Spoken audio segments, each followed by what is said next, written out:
En finanzas, muchas de las decisiones más importantes dependen de algo profundamente incierto, el futuro. ¿Cuánto valdrá una acción mañana o dentro de un año? ¿Cuánto deberíamos pagar hoy por un derecho que solo tendrá valor si ciertos eventos aleatorios ocurren? Todo esto parece totalmente incierto, pero bajo una idea central de un arbitraje, es decir, un mercado justo, podemos tomar una aproximación bastante cercana a una buena decisión.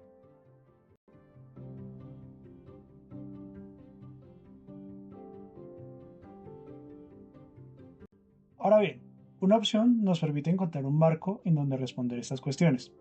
¿Pero qué es exactamente una opción?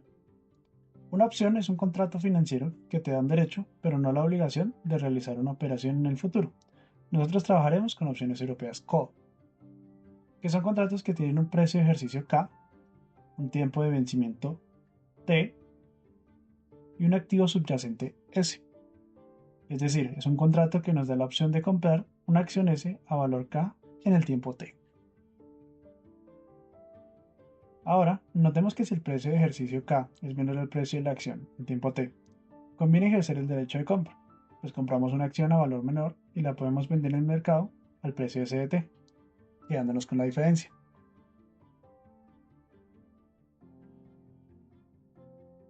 Por otro lado, si el precio de la acción a tiempo T es menor que el precio de ejercicio K, conviene no ejercer el derecho de compra, pues no podríamos vender esta acción en el mercado y obtener alguna ganancia. Así nuestro payoff es cero.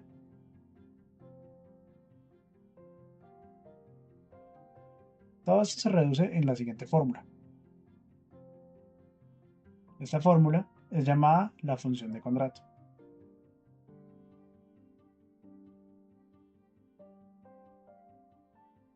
Fijemos una opción con precio de ejercicio K igual a $100. Grafiquemos la función de contrato para este K. Para valores menores a 100, el payoff es cero, pues no tiene sentido comprar caro y vender barato. Para valores mayores a 100, obtenemos justamente la diferencia, que es lo que obtenemos al vender más caro. Es por tanto que la gráfica sube a partir de 100. Si consideramos que compramos la opción por $8, la gráfica de nuestro beneficio neto se correría hacia abajo 8 unidades, mostrándonos nuestra ganancia considerando lo que pagamos por nuestro contrato.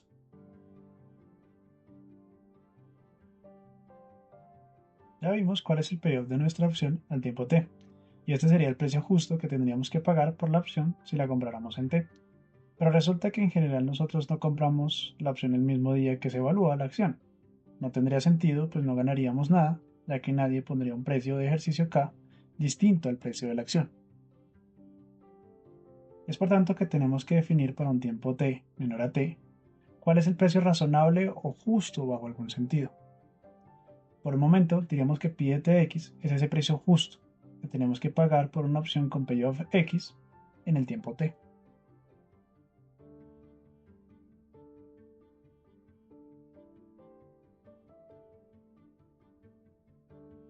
Pero, ¿cómo definir un precio único? En principio parece una tarea imposible, pues depende de expectativas subjetivas del mercado, aversión al riesgo e incertidumbre sobre el futuro. En realidad no es necesario considerar todas estas variables, y solo nos basaremos en los siguientes tres supuestos. Lo primero, la opción se puede comprar y vender en el mercado. Lo segundo, el precio de la opción está dado por una función suave. Y lo tercero, el mercado es justo. ¿Pero qué es justo? ¿Cómo podemos definirlo de tal manera que esta definición encaje en un precio único?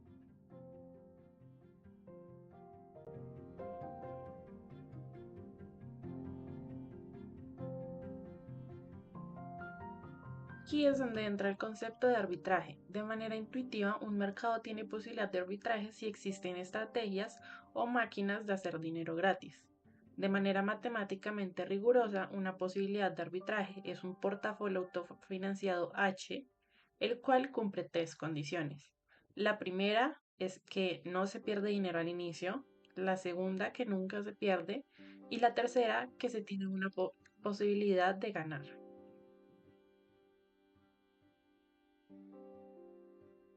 Es entendible estar en un mercado sin arbitraje, pues si lo estuviéramos todo el mundo explotaría estas máquinas hasta que los precios se ajusten. Pero entonces surge la pregunta, ¿cómo esto permite definir un precio único? Supongamos que estamos en un mercado sin máquinas de hacer dinero gratis y que tenemos un portafolio autofinanciado H con un solo activo. Por ejemplo, tenemos un fondo con una tasa libre de riesgo K y este tiene la típica dinámica exponencial. Notemos que si R es la tasa libre de riesgo del mercado, entonces tenemos tres opciones.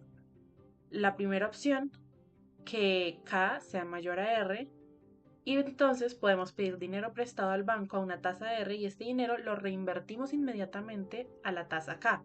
Por lo tanto, nuestra inversión neta al tiempo cero es cero, mientras que nuestro dinero en cualquier tiempo diferente de cero es positivo. Es decir, construimos una máquina de arbitraje. Ahora, en la opción 2, cuando K es menor a R, vendemos nuestro portafolio H e invertimos ese dinero en un banco a una tasa R. Y nuevamente construimos una máquina de arbitraje.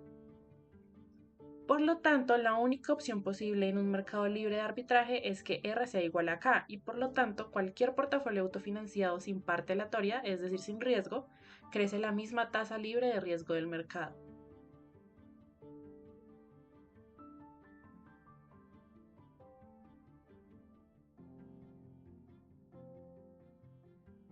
Aunque muy teórico, nos da una idea de cómo la definición de arbitraje nos produce unicidad.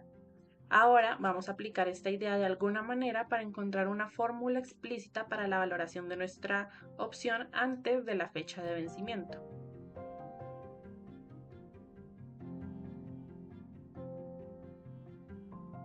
De un mercado muy simple. Esto es un activo libre de riesgo BDT, como por ejemplo un banco o un bono, y un activo riesgoso SDT, como por ejemplo una acción.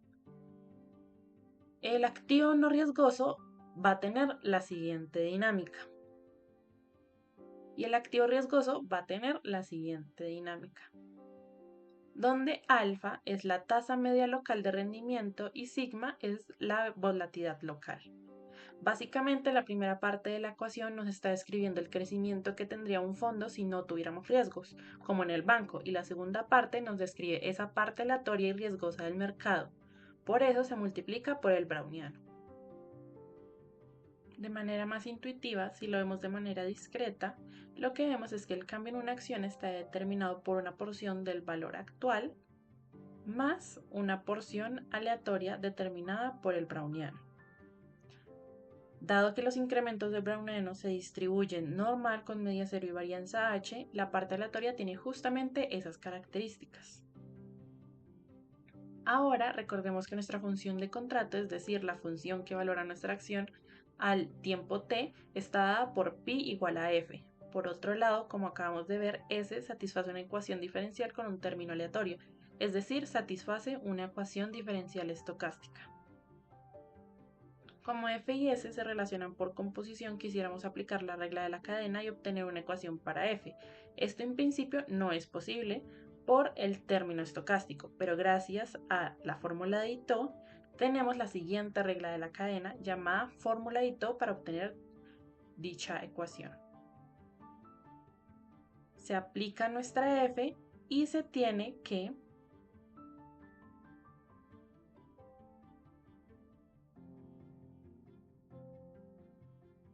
de donde se tienen los siguientes coeficientes.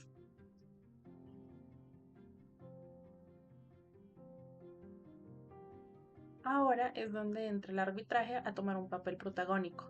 Armaremos un portafolio relativo a nuestra acción y opción, es decir, armamos un portafolio con valoración, donde UDS es la fracción de la riqueza invertida en la opción y UDT es la fracción de la riqueza invertida en la opción, con su suma igual a 1. Un portafolio con estas características sigue la siguiente dinámica, es decir, estamos simplemente sumando las dinámicas correspondientes a la acción y opción. Reorganizando los términos tenemos la siguiente ecuación. Elegimos el portafolio tal que no tenga riesgo local, es decir, eliminamos esta parte. Por lo tanto, tenemos el sistema de ecuación que se muestra a continuación. Al despejar, encontramos que sí tiene solución, y al tener solución, la creación de este portafolio es totalmente posible.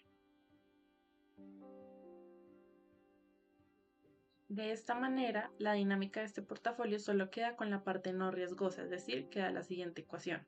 Recordemos entonces que cuando tenemos un portafolio sin el término riesgoso en un mercado sin arbitraje, es decir, se tiene la siguiente ecuación, entonces la tasa K del portafolio es igual a la tasa libre de riesgo del mercado.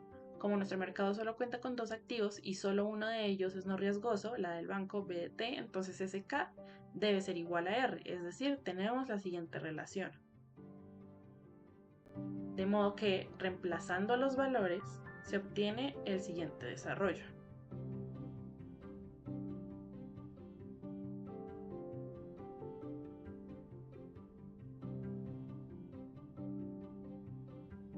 De modo que se llega a la siguiente ecuación conocida como Black-Scholes. Recordemos que al final tenemos que F es el payoff, es decir, tenemos la condición terminal.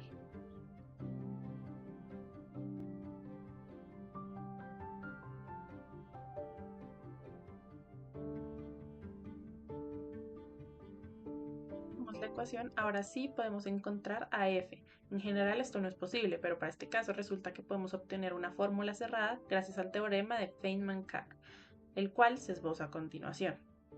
Básicamente este teorema plantea que la solución para todo t como una esperanza condicional a partir de conocer el valor de f en la frontera. Para aplicar este teorema notemos que los coeficientes para nuestro caso son los siguientes.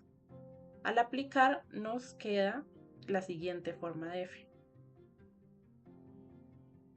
Bajo algunos detalles técnicos que se justifican mejor en el documento adjunto, se puede demostrar que la ecuación que satisface nuestra acción S se puede transformar bajo otra medida de probabilidad en lo siguiente. Notemos que cambiamos a alfa por nuestra tasa libre de riesgo R y adicionalmente el browniano que aparece es el browniano bajo la medida Q, que por comodidad se lo escribirá de la misma manera. Luego, utilizando la fórmula Ito, se llega a la solución de la anterior ecuación, la cual es la siguiente. Lo anterior es la fórmula del browniano geométrico y nos da el comportamiento de nuestra anterior acción S en el tiempo t.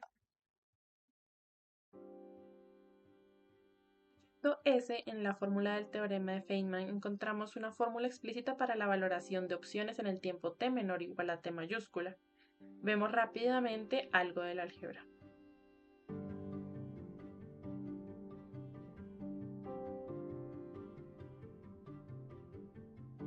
De donde se nota que se ha encontrado la solución explícita de Black-Scholes en términos de los parámetros del inicio.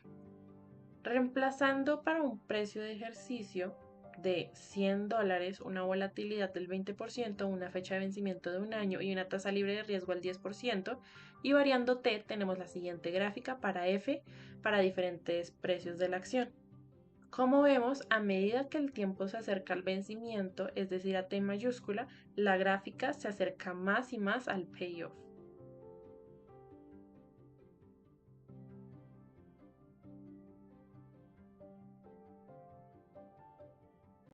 De igual manera, si fijamos el precio de la acción al vencimiento y hacemos correr el tiempo, vemos que las gráficas son decrecientes y al tiempo t mayúscula terminan justamente en el payoff, justo como nos esperaríamos, pues entre más alejado el tiempo de vencimiento, más incertidumbre sobre el precio de la acción y por ende se nos cobraría más.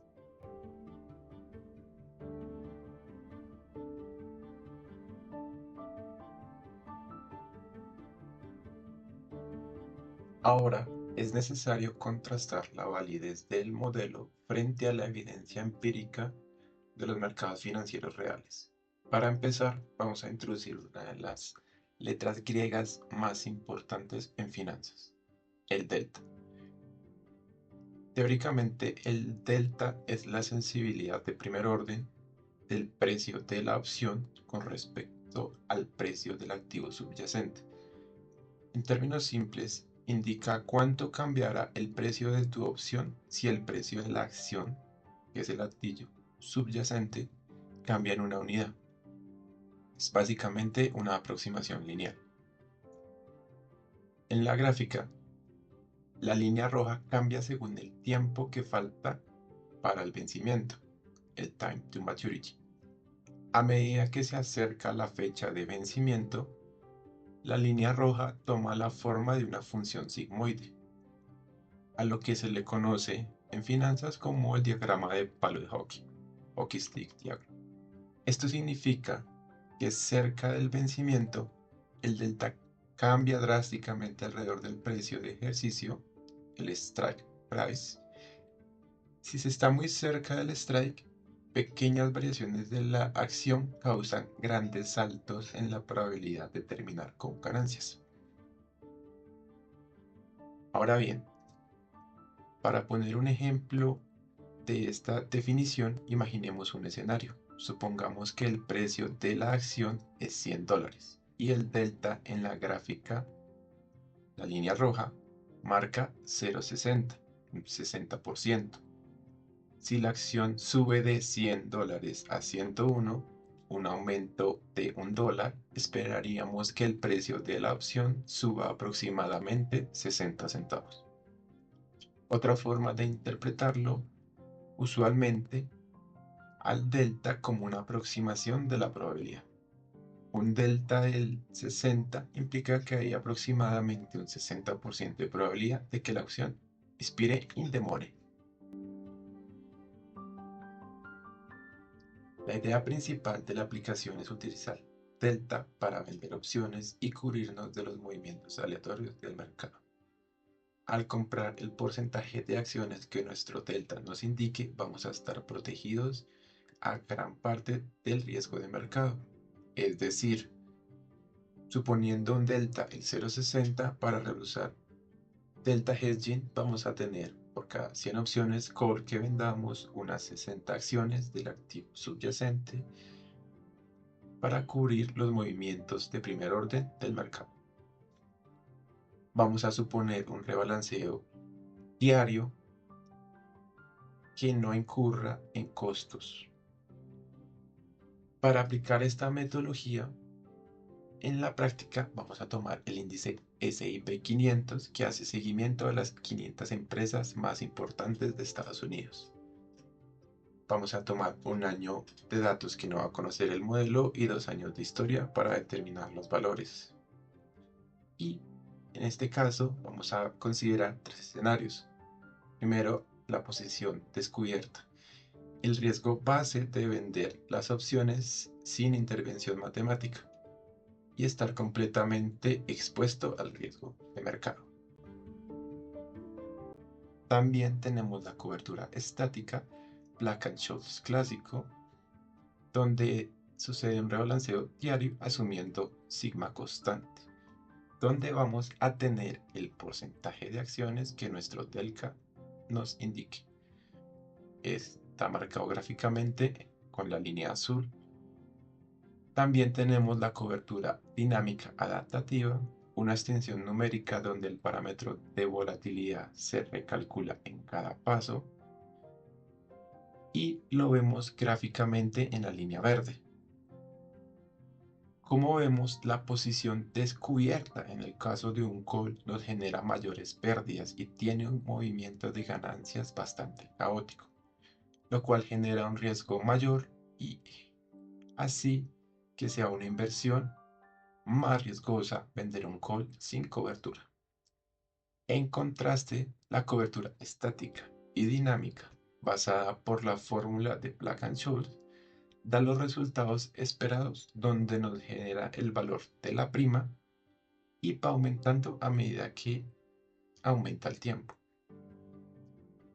Dado que este índice es tan grande y los movimientos no son saltos bruscos no lineales, es decir, la mayoría de los cambios de precio son explicados por el delta, esta estrategia resulta en unas ganancias sólidas a través del año de ejercicio.